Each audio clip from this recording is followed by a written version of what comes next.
হিন্দু শিক্ষকদেরকে আমরা কি বলে সম্মান করব? বলবা ধন্যবাদ,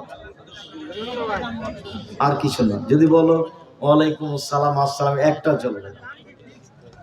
আমি যখন লন্ডনে গেলাম, তাহলে কুড়িগ্রামের লোক, ওখানে গেছে কাজ করতে, ছেলেরা বড় হয়েছে, তো এখন সকালে আমাকে নাস্তা করতে নিয়ে গেছে। বাড়ি থেকে ছেলেটা বের হচ্ছে, আর ওর বাপ আমার আগে আগে বাড়িতে ঢুকছে। তখন ছেলে বলছে গুড মর্নিং, তো বাপও বলল গুড মর্নিং। কারণ আমি আর কি বলি, আমি এখন খেতে বসে বলছি ভাইজান, লন্ডন টাকা ইনকাম করতে এসেছি, আদর্শ বিক্রি করতে আসিনি।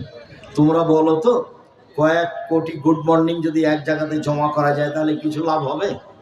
আর যদি আসসালামু আলাইকুম, তাহলে বলে সাদিয়ানা হলো আদর্শ। তা আমি তো সংক্ষিপ্ত করতে চেয়েছি, নাহলে আদর্শ কি জিনিস সেখানে দেখাতাম। এক গ্লাস পানি দিলেন আপনি, তা আমি বললাম থ্যাংক ইউ, আর আমার ভাইজান বললেন জাযাকাল্লাহ খায়। কয়েক কোটি থ্যাংক ইউ এক জায়গায় জমা করো তো দেখি কি হয়, আর জাযাকাল্লাহ খায়ের একটা জমা করো দেখি কি হয়। কিয়ামত পর্যন্ত সব মিলে সবাই যদি থ্যাংক ইউ বলে, সব থ্যাংক ইউ যদি এক জায়গাতে জমা করা হয়, তো একবার জাযাকাল্লাহ খায়ের বলে যেটা হবে সেটা হবে না। ওটা আদর্শই নয়, ওটা ইহুদি খ্রিস্টানের আদর্শ, যেটা আল্লাহ রাসূল বলেছেন আমার উম্মত ওদের সাথে মিশে যাবে, সব কিছু তাদের হবে। মাথার চুল উপরে আছে, চতুর্দিকে নাই কেন? এটা হলো ওদের আদর্শ।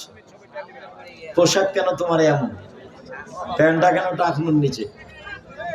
দুঃখিত। শিক্ষা অর্জন করো আদর্শ সহ, না হলে জাহান্নামে চলেই গেছে এসব মানুষ, ঢোকেনি কেন, মরেনি এই জন্য। ইহুদি খ্রিস্টানদের নীতিতে জীবিকা নির্বাহ করে জান্নাতের আশা করা যায়?